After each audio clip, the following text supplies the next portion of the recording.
tenemos al profesor José Alberto Pérez Toro, quien hoy nos acompaña para hablar sobre la importancia de las élites industriales en la economía colombiana. Ellos nos permitieron pasar al siglo XX y para ello tocaremos tres temas: el café, el azúcar y el tabaco. Buenos días, profesor José Alberto. Bueno, Estefanía, muy contento de continuar nuestras narrativas sobre estos temas de la economía y la política colombiana. En la pasada reunión que hicimos por este medio nos referíamos a la manta del profesor, y aprovechando que tengo aquí una manta a mi lado, puse a algunos compañeros para que estuvieran cerca de nosotros hoy. Esos compañeros son muy buenos libros que he recopilado para esta conversación y tratar de entender cuál ha sido el papel de las élites empresariales en Colombia. Me acordé de un curso que tomé en los Andes cuando era chiquito sobre ciencias políticas, que hablaban sobre los círculos del poder, y leímos a un autor muy conocido que se llamaba Gaetano Mosca, que nos hablaba sobre las élites políticas, más bien como las veía él, y explicaba cómo los grupos de poder o las personas influyentes se acercaban a los círculos del poder a través de construcciones de redes para ejercer el máximo de influencia en sus países y en sus comunidades. Bueno, esa es la visión que tienen en las ciencias políticas y en las relaciones internacionales las élites. En la experiencia de los historiadores económicos nos encontramos otros actores muy importantes que podríamos calificar en el mundo de las élites, pero con otros intereses distintos, que es el grupo de los empresarios y los industriales.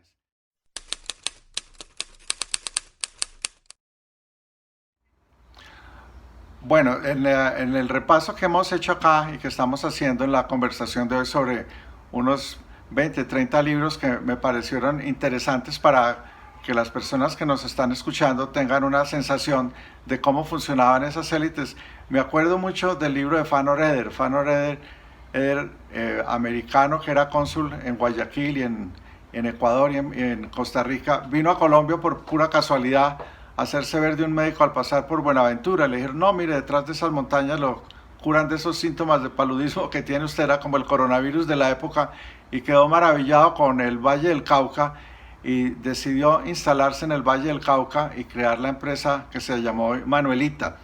Bueno, era una persona ilustrada, de muy buena formación. Sus hijos también recibieron muy buena educación, sobre todo en Inglaterra, y abrieron ese mercado no solamente para satisfacer las necesidades de Colombia en el mercado de finales del siglo XIX y principios del XX, sino que nos abrieron ese espacio para que una economía regional tan importante como la del Valle del Cauca encontrara una especialización en la producción en Colombia y vinculara masivamente mano de obra. Bueno, si uno pasa por el Valle del Cauca hoy, se sorprende la cantidad de mano de obra que emplea la empresa de la caña de azúcar y la industria de las gaseosas, la industria del azúcar refinado, y en la actividad del comercio internacional también juega un papel muy importante el azúcar. El café tuvo un desarrollo un poco distinto.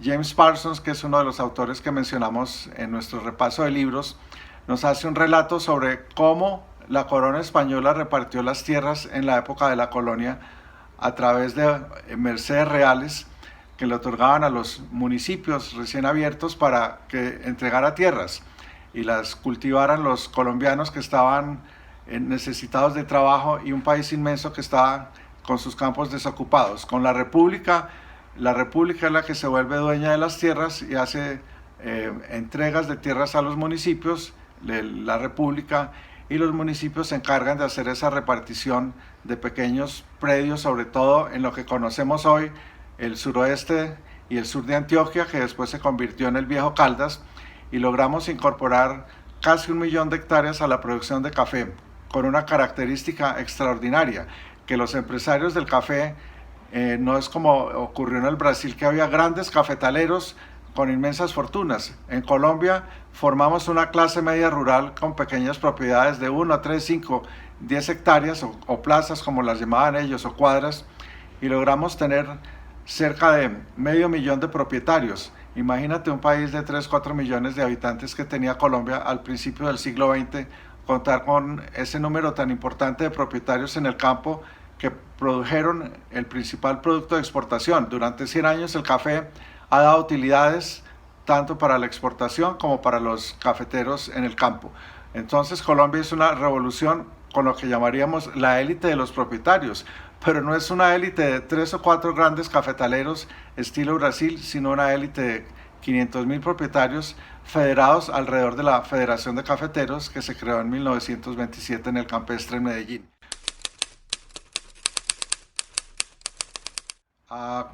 El café siempre ha sido un producto de exportación. Nosotros creemos que es un producto para la industria, para el consumo colombiano. Sí lo es en una parte.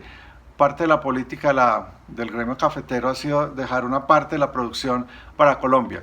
Pero lo que vieron estos colombianos que viajaron al exterior, siempre hubo colombianos que viajaron al exterior. Destacaría Juan Bernardo Elbers, que abrió la navegación por el río Magdalena, porque él se daba cuenta, él era danés, se dio cuenta que Colombia podía ingresar al comercio internacional del siglo XIX, y lo hicimos con la industria del tabaco. El tabaco fue sumamente importante durante la colonia. Acuérdate de la revolución de los comuneros, en parte estuvieron los productores de tabaco en Santander, que tienen un genio y un temperamento bastante fuerte, agricultores muy bravos. En finales del siglo XIX, con Francisco Montoya Zapata, que venía de Río Negro, Antioquia, y con Juan Bernardo Elbers, hicieron la navegación a vapor por el Magdalena, pero también en Ambalema pusieron un gran foco de producción de tabaco. Entonces los también aprendimos a ir al exterior a negociar. Nuestro prócer SEA hizo negocios con Inglaterra para financiar la guerra con España, pero de ese aprendizaje los cafeteros que sabían inglés o que sabían francés acudieron a las bolsas internacionales a ofrecer café colombiano. ¿Qué fue lo maravilloso del café colombiano? Que descubrimos que Colombia no producía café. Colombia lo que producía era una variedad distinta que se llamaba café suave, que se cotizaba muy bien en los mercados. Y el café suave se produce solo en un mínimo porcentaje de las tierras de montaña en el mundo, un poquito en Kenia, un poquito en Borneo, y obviamente Centroamérica, que son tierras que están entre los 1000 y los 1800 metros de altura, donde la temperatura todo el año es más uniforme y produce un magnífico café de calidad. Mira que un desarrollo de un sentido empresarial bien importante de parte de esos cafeteros que vendían no café, sino café tipo, lo que llamamos hoy café tipo federación o café excelso, que tenía un premium en los mercados internacionales. Eso le permitió a Colombia no solamente vender café en el mercado internacional, sino obtener unas ganancias y un ahorro tan significativo que nos permitió, 1, hacer los ferrocarriles, 2, los puertos en Barranquilla, en Cartagena, en Buenaventura, desarrollar redes para almacenar café, porque el café se produce y hay que guardarlo un tiempo para venderlo cuando está a mejores precios en el mercado internacional, y ser un duro competidor del Brasil. Colombia siempre le compitió durísimo a Brasil, a tal punto que llegamos a ser el segundo productor mundial de café. Te puedes imaginar lo que hizo esa élite de productores. Pero había otra élite que pudiéramos llamar así, que fueron los organizadores del mercado del café para hacer comercialización en grande, y se reunieron alrededor de la Sociedad de Agricultores de Colombia, que se llamaba la SAC, hoy le llamamos SAC, y una decisión de la SAC se convirtió en la Federación de Cafeteros, reunidos en el Campestre Medellín en 1927, y acordaron crear un gremio o un holding internacional. Mira qué avanzados estuvimos para la época.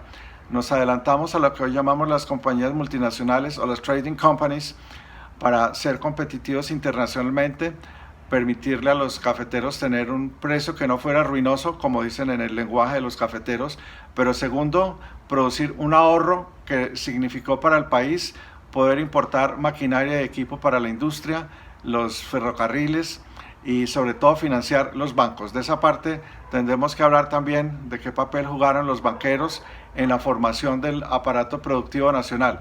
Los bancos son muy importantes porque son la fuente del crédito, y cafeteros, azucareros, bananeros, petroleros, industriales, no podrían existir hoy si no se hubiera desarrollado en Colombia también un sector financiero y bancario importante.